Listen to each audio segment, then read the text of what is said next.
আমরা এমনিতে যে বিট লবণটা খাই তাতে কিন্তু কোনো পুষ্টিগুণ নাই, তবে আজকে আমি আপনাদের সাথে এমন একটা রেসিপি শেয়ার করব এই লবণটাতে কিন্তু পুষ্টিগুণে ভরপুর। এটা হচ্ছে পাহাড়ি সবুজ লবণ। যে কোনো কিছু মাখামাখি খেতে আমরা সাধারণ যে বিট লবণটা ব্যবহার করি, এই সাধারণ বিট লবণটা ব্যবহার না করে যদি আপনারা এই পাহাড়ি বিট লবণটা ব্যবহার করেন তাহলে দেখবেন এটা পুষ্টিগুণেতে ভরপুর আর তাছাড়া অনেক ফ্লেভারফুল। তো চলেন আর বেশি কথা না বাড়িয়ে কিভাবে আমি এই লবণটা বানিয়েছি সেটাই আপনাদের সাথে শেয়ার করি।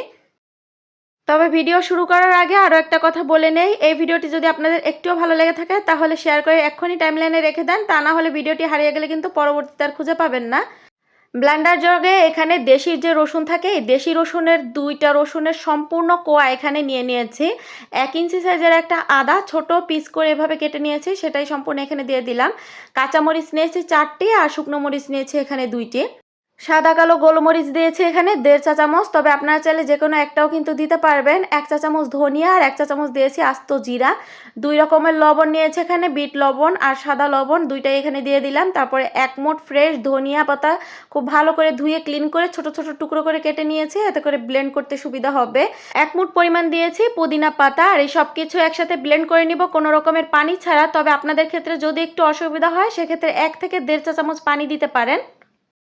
তো এই তো আমাদের পেস্টটা রেডি। তবে এই পেস্টটা যে একেবারে মিহি করতে হবে এমন কোনো কথা নাই, কারণ এটা আমরা দ্বিতীয়বার আবার ব্লেন্ড করব, তাই প্রথমবারে একটু ছাপা ছাপা থাকলে কোনো অসুবিধা হবে না। এটা এভাবে খেতেও কিন্তু ভীষণ মজা ছিল। আমি একটুখানি খেয়ে দেখছি, অনেক মজার, অনেক ফ্লেভারফুল। তবে এভাবে যদি আপনারা খেতে চান সেক্ষেত্রে কিন্তু এখানে লবণের পরিমাণ খুবই কম দিতে হবে, যেহেতু এটা আমরা এভাবে খাবো না, এটা আমরা সম্পূর্ণ একটা প্রসেস করে খাবো, এই জন্য এখানে লবণের পরিমাণ বেশি দিয়েছি। তারপর একটা প্যানে নিয়ে এটা সমানভাবে স্প্রেড করে দিয়েছি, আর চুলার তাপ কিন্তু একবারে লোতে থাকবে। চুলার আঁচ একেবারে লোতে রেখে এটা ধীরে ধীরে কিন্তু এর পানিটা টানিয়ে নিতে হবে। যদি চুলার আঁচ বাড়িয়ে এই কাজটা করতে চান সেক্ষেত্রে কিন্তু এটা পুড়ে যাবে, এর কালারটাও নষ্ট হয়ে যাবে। তাই চুলার আঁচ একদম লোতে রেখে এটা ধীরে ধীরে এর পানিটা আমি এভাবেই টানিয়ে নিয়েছি। তো সম্পূর্ণ দেখতেই পাচ্ছেন এরকম শুকনো আর ঝুরঝুরো হয়ে গিয়েছে। এটার গায়ে এখন একটু অবশিষ্ট পানি নাই। আর এটা কেমন হয়েছে আপনাদেরকে হাত দিয়ে একটু ভেঙে দেখাই।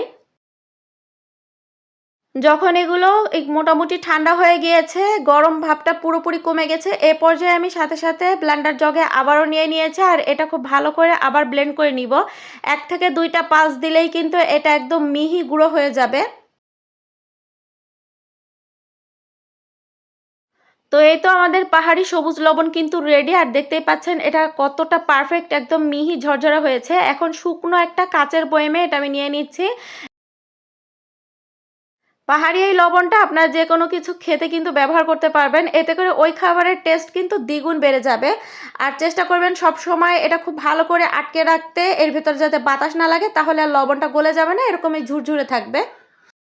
তো রেসিপিটি ভালো লেগে থাকলে প্লিজ লাইক কমেন্ট শেয়ার করতে ভুলবেন না। দেখা হচ্ছে নেক্সট কোনো রেসিপি নিয়ে, ততক্ষণ সবাই ভালো থাকবেন, সবাই সবার জন্য দোয়া করবেন। আজকের মতন বিদায় নিচ্ছি, টাটা, বাই বাই।